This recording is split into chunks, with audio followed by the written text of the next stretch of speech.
dengan ketentuan salah satu rela pindah agama Kristen atau murtad. Pada bagian ini, penulis hanya membatasi masalah penelitian penulis pada perkawinan yang dilakukan secara Islam atau dikenal dengan istilah perkawinan mu'alaf.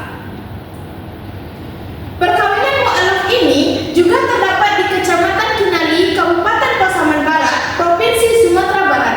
Jumlah penduduk di Kecamatan Kinali kurang lebih sekitar 70.137 orang, 69.234 orang beragama Islam, 654 orang beragama Katolik, dan 249 orang beragama Protestan. Selanjutnya, rumusan masalah. Berdasarkan latar belakang yang telah penulis paparkan, maka dapat dirumuskan pokok permasalahannya, yaitu bagaimana perkawinan mu'alaf di Kecamatan Kinali, Kabupaten Pasaman Barat, Provinsi Sumatera Barat. Selanjutnya, pertanyaan penelitian. Dari perumusan masalah di atas, dapat kita uraikan pertanyaan penelitian, yaitu yang pertama, faktor penyebab terjadinya perkawinan mu'alaf di Kecamatan Kinali, Kabupaten Pasaman Barat, Provinsi Sumatera Barat. Yang kedua, bagaimana prosedur yang diterapkan kantor urusan agama untuk melangsungkan perkawinan mu'alaf di Kecamatan Kinali, Kabupaten Pasaman Barat, Provinsi Sumatera Barat. Yang ketiga, bagaimana dampak perkawinan mu'alaf terhadap kehidupan berumah tangga. Selanjutnya masuk ke studi literatur.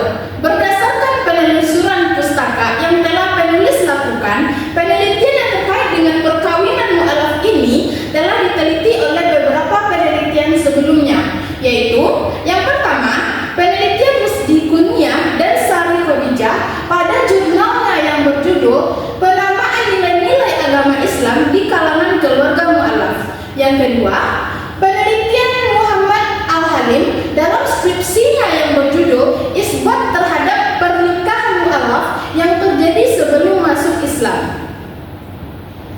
Yang ketiga, penelitian Andrian Saputra dalam skripsinya yang berjudul Analisis tentang Pencatatan Perkawinan Mu'alaf. Yang keempat, penelitian Futma Setta Fanya dalam skripsinya yang berjudul Concern Keluarga Sakinah menurut Mu'alaf ditinjau dari hukum Islam. Yang kelima, penelitian Ilmiyatin dalam skripsinya yang berjudul Kasus Penunjukan Wali Nikah dalam Perkawinan Mu'alaf di KUA Negara Kabupaten Jembrana, Bali. Selanjutnya, kerangka teori. Penelitian ini akan membahas tentang perkawinan yang dilakukan oleh pasangan yang salah satunya adalah mu'alaf.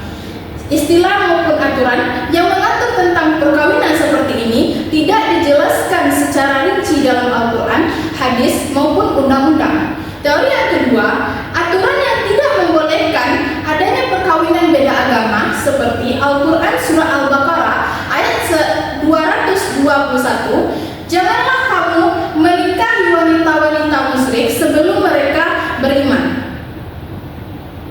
Dan dalam kompilasi hukum Islam pada pasal 40 dan 44 yang secara jelas melarang perkawinan dengan orang yang tidak beragama Islam, baik dia laki-laki maupun perempuan.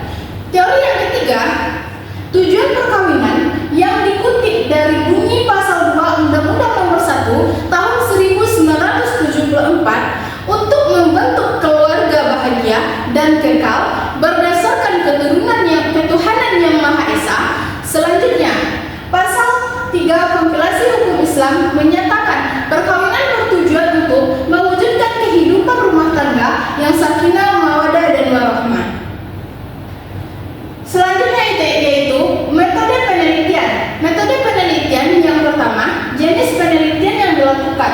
Jenis penelitian penulis yang digunakan dalam penelitian ini yaitu penelitian lapangan.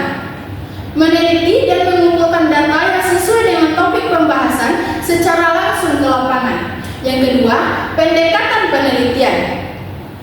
Kejadian yang akan penulis angkat dalam penelitian ini merupakan kejadian yang bersifat alamiah dan pendekatan yang paling tepat digunakan dalam penelitian ini yaitu pendekatan kualitatif.